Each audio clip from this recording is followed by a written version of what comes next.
L'homme ne vivra pas de pain seulement, mais de toute parole qui sort de la bouche de Dieu. Voici votre moment de méditation quotidienne.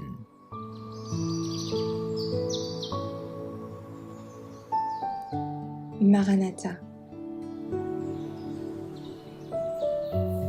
Le 15 mars. Les semailles et la récolte de la vie. Fuis les passions de la jeunesse et recherche la justice, la foi, la charité, la paix, avec ceux qui invoquent le Seigneur d'un cœur pur. 2 Timothée 2, verset 22. Le peu de temps à passer à semer de la folle avoine produira une moisson qui remplira d'amertume toute votre vie. 1 heure de folie, tandis que l'on s'adonne à la tentation, peut donner une fausse orientation à votre existence tout entière. Vous n'avez qu'une jeunesse. Faites qu'elle soit utile.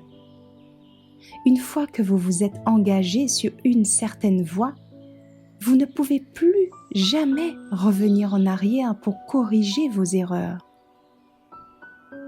Satan, le grand séducteur, se déguise en ange de lumière, s'approche de la jeunesse avec des tentations spécieuses et réussit à la faire dévier peu à peu du sentier du devoir. Il nous est présenté comme un accusateur, un trompeur, un menteur, un bourreau, un meurtrier. C'est l'affaire de Satan de vous tenter, mais c'est la vôtre de lui résister. Toute la puissance réunie des armées de Satan ne peut contraindre quelqu'un à la transgression. Le péché est sans excuse. La tentation n'est pas le péché. Jésus était saint et pur.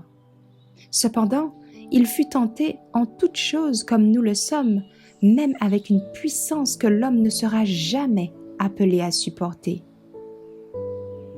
Par sa résistance triomphante, le Christ nous a laissé un exemple éclatant que nous devons suivre.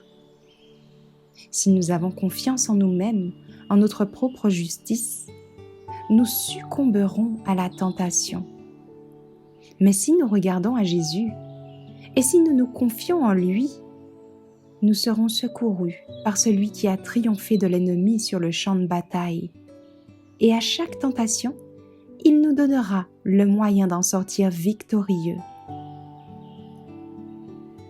Quand Satan déferle sur nous comme un flot, nous devons repousser ces tentations avec l'épée de l'esprit. Jésus sera notre aide et il élèvera pour nous une barrière contre l'adversaire. Le père du mensonge tremble et frissonne quand, dans sa force ardente, la vérité de Dieu lui est jetée au visage. Un trait de caractère détestable, un seul mauvais désir conservé obstinément, neutralise à la longue toute la puissance de l'Évangile. Les peines qu'entraîne l'accomplissement du devoir et les plaisirs que procure le péché sont les chaînes avec lesquelles Satan lie les hommes.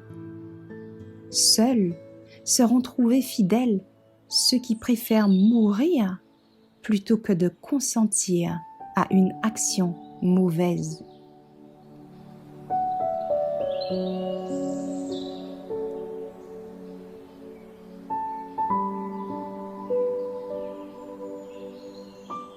Merci d'avoir écouté cette présentation. Assurez-vous de nous rejoindre demain pour votre moment de méditation quotidienne avec lereste.org.